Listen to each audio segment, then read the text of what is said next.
Hey guys, so today we're going to be reviewing the all-new 2025 Volkswagen Atlas SEL R-Line Edition.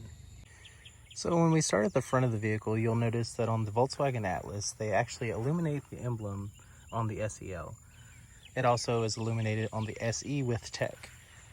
You also have the R-Line badging, and it's hard to tell with the sun, but this strip that goes all the way across is also illuminated. It comes with IQ lighting, and what that means is when you're making turns, the lights will kind of follow the direction of the steering wheel, giving you better visibility at night. Moving on to the passenger side, you'll see again we have R-Line badging on the doors. You have 21-inch wheels. The plastic at the bottom of the doors, which in the traditional Atlas would be black plastic, on the R-Line edition is actually painted body color. Moving on to the back of the vehicle, you'll notice again we have an LED strip that runs all the way across with illuminated badging. You have 4Motion, which is Volkswagen's all-wheel drive system. At the bottom of the car, instead of being dull plastic, it's painted black, and you also have a receiver hitch for towing. The SEL package also includes a power liftgate, so if you reach under the L, there's a little button, you press that, and it opens up.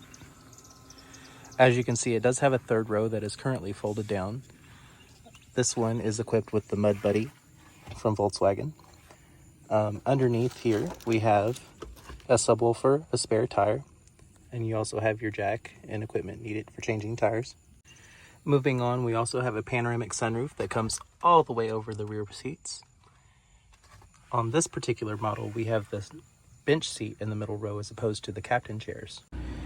With the bench seat option in the middle as opposed to the captain chairs, you have this little extra seat here that also includes cup holders, which plastic is still on, as you can see here. What makes the second row in the Atlas so appealing is you have awesome views as you're looking forward. You have this wonderful panoramic sunroof that comes all the way over your head. You also have your own air conditioning controls that you can adjust your temperature. You also have USB-C ports down here, too, along with a 110 plug.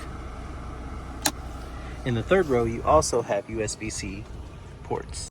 To access your third row, you just pull this little lever here, and the seat will fold forward, which gives you a decent amount of space for a third row SUV. The perspective from the third row, as you can see, there's a lot of visibility. You have your own air vents right here. Also have cup holders, a little storage pouch. I am 5'11", as you can see. I have about an inch space in front of my knees. On the driver's side of the car, you actually have your USB-C plugs, and your seat belts will come across here. As you can see, the third row is a two-seater. When your rear passenger wants to exit the third row, if you grab this little handle here, push it forward, it folds the seat forward, gives you plenty of space to jump out. To fold the seat back into place, you just pull this little handle back up again and slide it back. Down below, you have a bar that you can pull, and you can pull the seat forward and backwards. As you can see, that seat is still sitting a little further back, which was the position I needed to fit comfortably. Leaving the seat in that slightly forward position, as you can see, as 5'11", I still have plenty of space between my knee and the seat in front of me. Also, wonderful air, which is definitely needed here in Texas. The SEL also includes this nice little sunshade that you can pop up, and it hooks on right up here. Let's see, there we go. That way, whenever you have passengers in the back seat, you can block some of the sunlight, which makes it a little bit more comfortable of a ride. And moving on to the front passenger side, let's go ahead and hop out. As you can see, I still have plenty of leg room to move.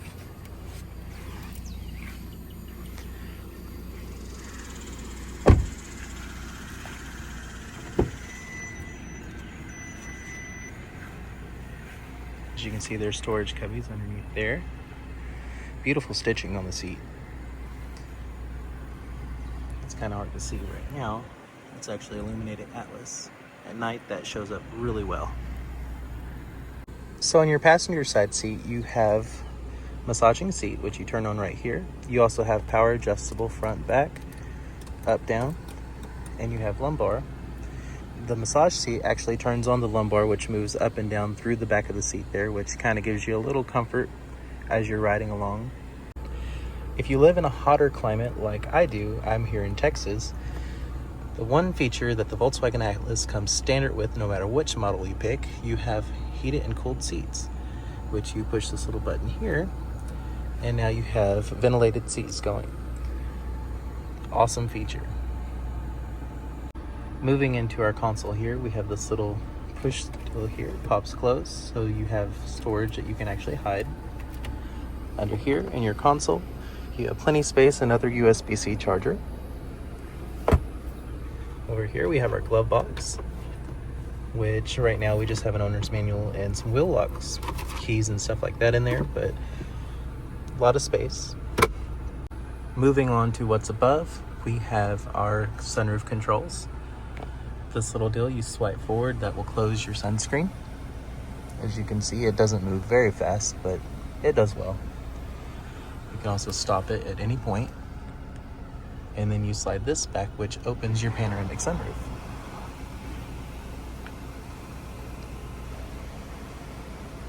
And as you can see, it opens pretty far. And continuing our focus at the top of the vehicle, you can see we also have a frameless rearview mirror with garage door controls, which is an awesome little feature. You don't have to worry about having that annoying little clicker stuck to your visor.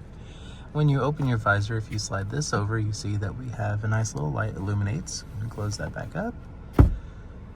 And moving on, as you can see here, we also have a heads-up display. It's kind of hard to see there. Down below, we have our gauge cluster. There is a view button here where you can adjust what you see on the little screen. You just keep pressing it and it'll move through the different options. You have your GPS mapping.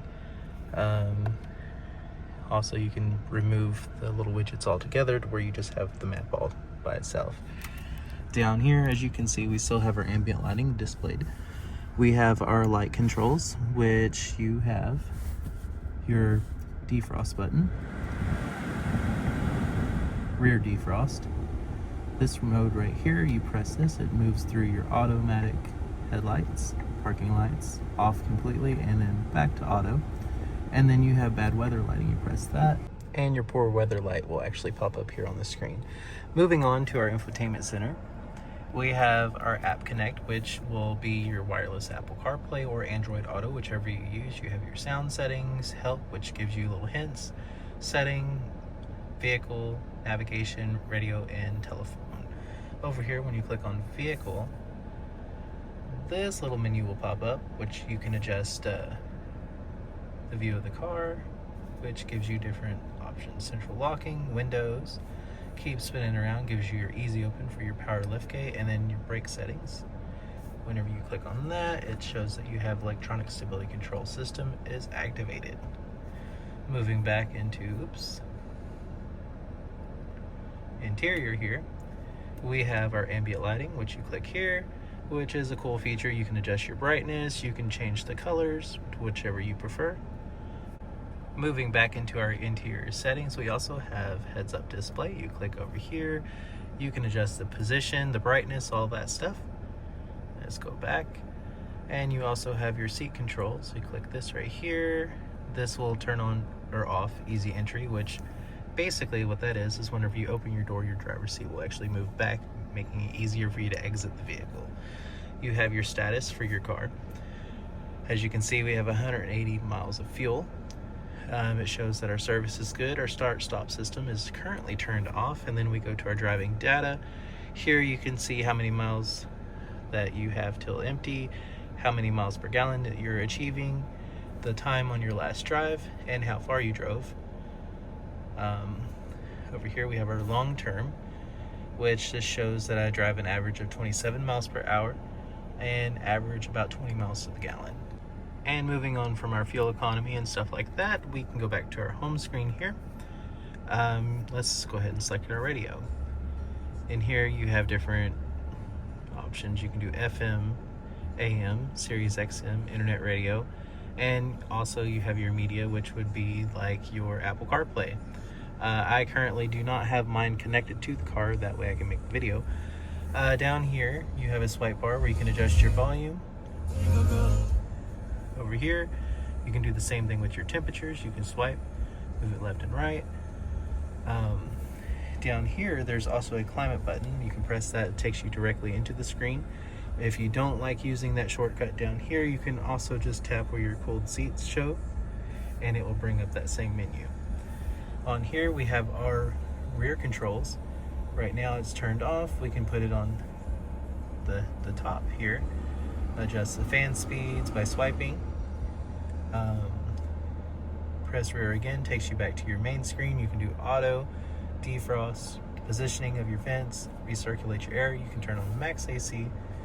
You have air care, which if you press this right here, if you press this is going to suck all the stale air out of the cabin, making it a little bit cleaner, better quality air. Moving on from air care, we also have smart climate, which if you click here, all right, there we go. We can see clear view, which is basically going to help defrost and keep moisture from building up and condensation from building up on your windshield. You can warm your feet. It's very hot outside here right now, so that's not an option. We have cooled feet, fresh air, and quick cooling. Moving on from our climate, let's go ahead and go back to our home screen here. There we go. Down here, with our foot on the brake, we have this little button, or switch I should call it. Press it forward, it puts us into reverse. As you can see, this one has the surround view camera. If you turn your steering wheel, as you can see, it's going to adjust the lines, giving you a prediction of where you're going to go. Nice little feature. Swipe it all the way back, you have drive. And swipe it back one more time and it puts you into basically a sports mode. If you don't want to be in sports mode, as you can see the S1 down there on the screen, you just pull this back one more time and it puts us back in regular drive. Over here also, let's go ahead and close this out. We have down here, we have parking menu, and then we have modes. If we pick modes here, this is going to give us eco, comfort, sports, custom, off-road, and snow.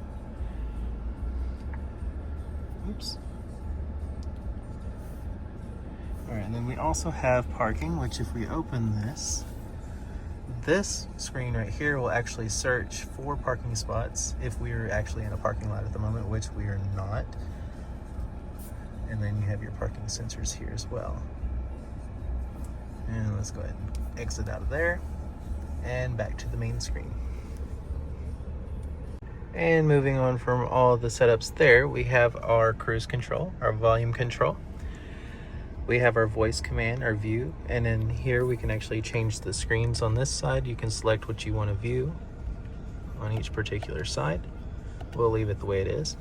And then we have a heated steering wheel. We have our windshield wipers controls here. If you push it away from you, it turns on the rear wiper. Pull it forward. Should clean our windshield there. Also, if you leave it in the first position, you have auto sensing wipers. On this side, we have our turn signals. And then we have our assistance systems, which we can back out of that. Down below, as you can see, it's getting a little darker outside. You can start to see that we have illuminated pockets in the doors, illuminated cup holders. Down to the back, we have our little light switches are also illuminated, along with our ambient lighting, and the rear also has illuminated door pockets. Okay, so let's take this thing out on the road. So we're already in drive. As you can see here, we're not moving yet. So as you know, the Volkswagen Atlas is a family car. So it's not going to be super fast, but if you're trying to pass somebody, you could definitely get up and get out there. As you can see, the pickup's really nice. One of my favorite features about the Volkswagen Atlas is the views that you get from the cabin. As you can see, the ambient lighting lights up very nicely. You have nice big windows. You can see clearly all the way around you. And the cabin noise is actually very sufficient for an SUV of this size. Okay, as we return back, we just press the little park button right here and it will shift us back into park. And this little button right here will turn it back off. And that's going to conclude this review of the 2025 Volkswagen Atlas SEL R-Line Edition. If this video has helped you in any way, hit that like button, subscribe, and see what we're going to review next. Thanks, guys.